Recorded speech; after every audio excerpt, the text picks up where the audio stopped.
Dimulai dari tentang pendaftaran tanah sistematis lengkap (PTSL).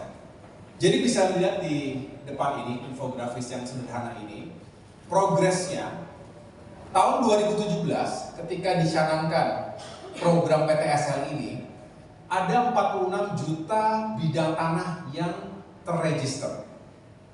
Sudah atau baru, karena sebetulnya ada 120 jutaan bidang tanah.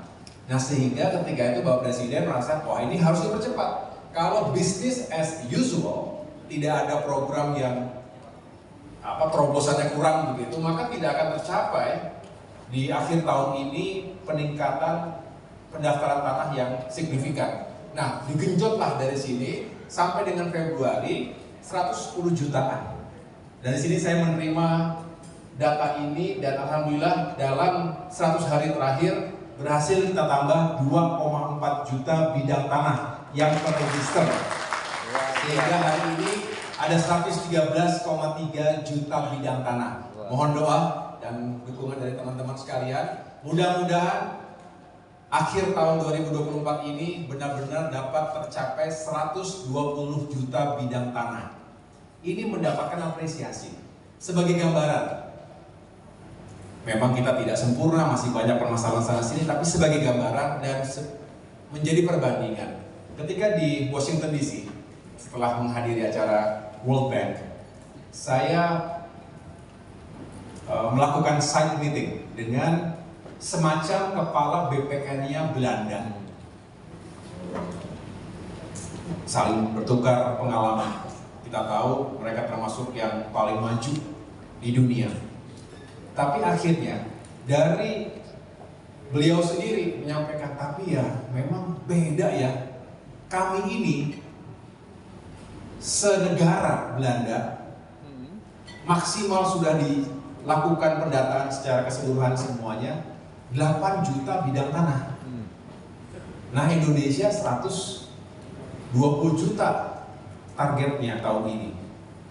Sisa kita sekitar 8 juta itu sama seperti satu negara itu.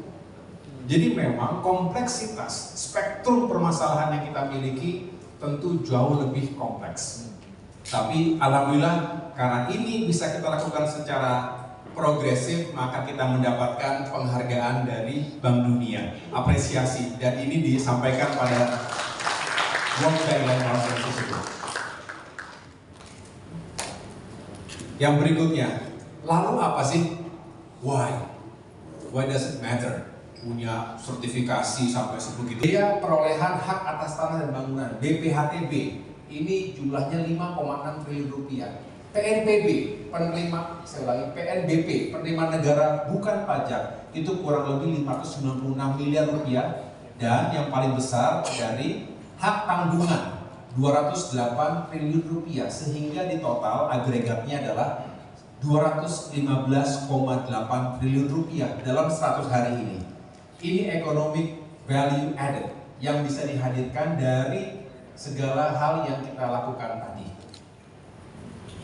Kita lanjutkan. Nah, ini juga penting. Teman-teman yang suka ikut kegiatan saya pasti sering mengikuti deklarasi kota kabupaten lengkap. Ada yang sudah pernah ikut sama saya?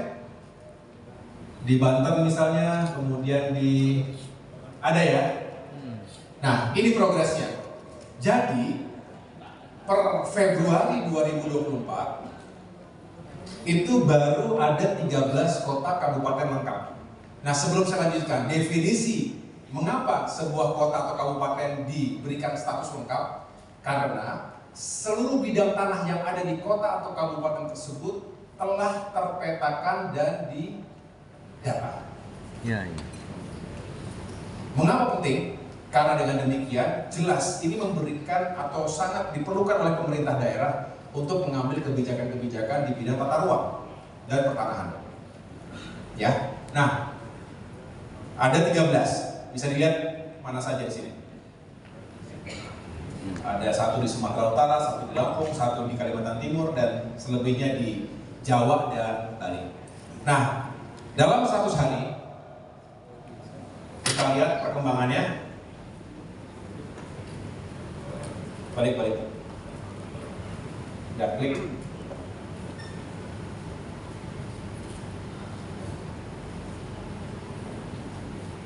Ya, ada tambahan 20 kota.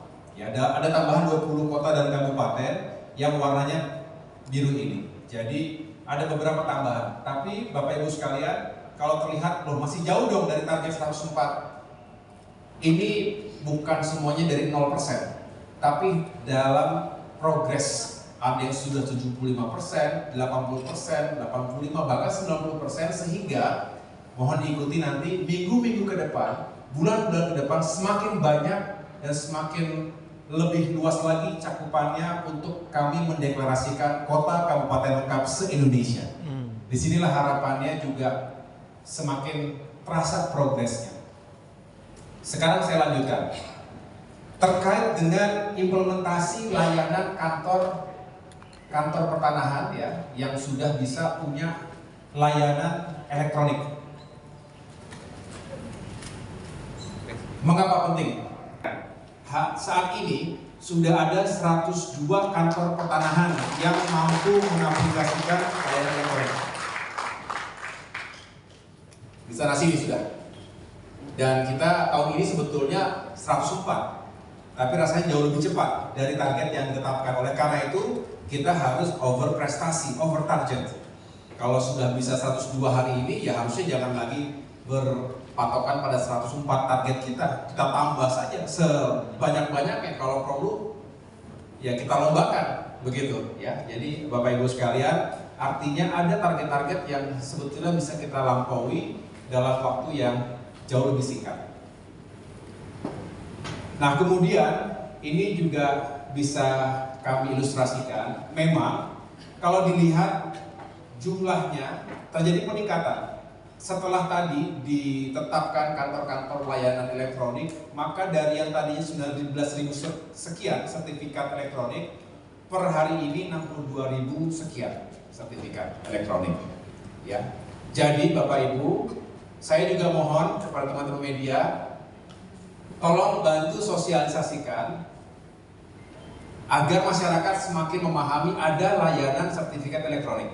Nah, dengan demikian lebih banyak yang berbondong-bondong datang ke kantor ataupun ke kantor BPN untuk mengurus sertifikat elektronik. Sekali lagi, keuntungannya banyak. Di antaranya kalau sudah terdata di database kita, maka lebih aman.